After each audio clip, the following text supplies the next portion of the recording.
आखिर पता चल ही गया किस चीज ने खींचा टाइटन पनडुब्बी को टाइटैनिक के मलबे के पास, और ठीक उसके आसपास हुआ इम्प्लोजन और पनडुब्बी अंदर ही अंदर चिपक गई और साथ ही चीथड़े उड़ गए अंदर बैठे अरबपतियों के।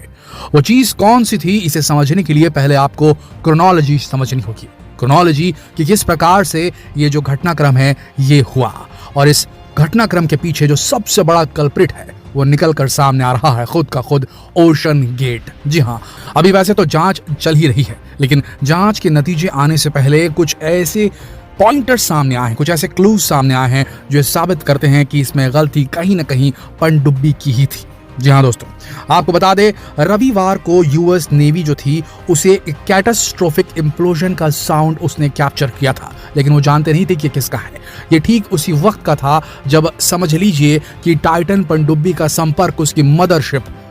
पोलर प्रिंस से टूट गया था। जी हाँ दोस्तों, टाइटन पनडुब्बी जिसके अंदर 5 अरबपति सवार थे, वो एक मदरशिप के साथ समंदर में चल रही थी। मदरशिप सतह के ऊपर रहती थी, पोलर प्रिंस उस मदरशिप का नाम था, और उससे कनेक्टेड जो ये सबमरीन थी ये नीचे उतरी थी टाइटन नाम की मलबा देखने के लिए, टाइटैनिक के रैकेज का टूरिज्म करने के लिए।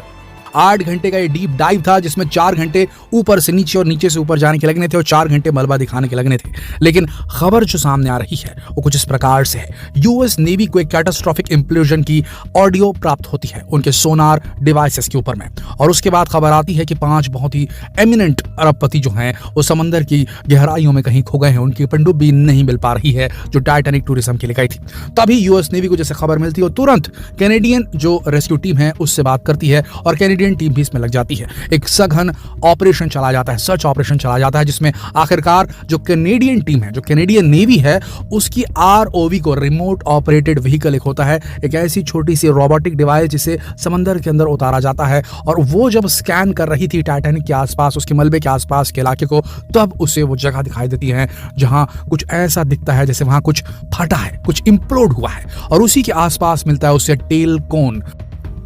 टाइटन पनडुब्बी का पिछला हिस्सा जिसमें 5 अरबपति सवार थे। और उसके बाद सारी चीज एकदम साफ हो जाती है, क्योंकि जो व्यास था, जो सरकमफरेंस था जहां पर वो इंप्लोड होने वाली जगह थी। देखिए दोस्तों, जिस प्रकार से सतह में हम चलते हैं, जमीन पर हम चलते हैं तो लोगों के फुटप्रिंट लिए जाते हैं, उसी प्रकार से जो अनछुई जगह है, समंदर की तलहटी एक अनछुई जगह होती है, वहां कोई चलता नहीं है, लेकिन वहां कोई मार्क बना रहे तो डेफिनेटली उसका बहुत बड़ा सिग्निफिकेंस होता है। तो कुल मिलाकर जो वहां फटने का, जो इंप्लोड होने के जो निशान थे वो साफ दिखा रहे थे। जो साइज था इंप्लोजन को बिल्कुल पनडुब्बी के साइज से मैच खाता था, और वहां टुकड़े मिलना शुरू हो गए पनडुब्बी के, जिससे ये कयास लगाए गए कि अंदर बैठे जो लोग थे उनका बचना और उनका मिलना दोनों मुश्किल है, क्योंकि जिस प्रकार की लहरें समंदर के ऊपर चलती हैं और वो किसी भी चीज को सैकड़ों किलोमीटर दूर तक फेंक सकती है, ठीक उसी तरीके से समंदर के नीचे काफी दबाव और प्रेशर रहता है, और यहाँ जो करंट चलता है, यहाँ जो अंदर ही अंदर लहरें चलती हैं, वो बड़ी से बड़ी चीज को कईयों किलोमीटर तक आगे पीछे कर सकती है। तो ऐसे में उनका शरीर जो है मिलना बेहद मुश्किल। लेकिन यहाँ पर जो सबसे बड़ा खुलासा हो रहा है वो ये हो रहा है कि एक बाप बेटा, एक और अरबपति बाप और उसका बेटा,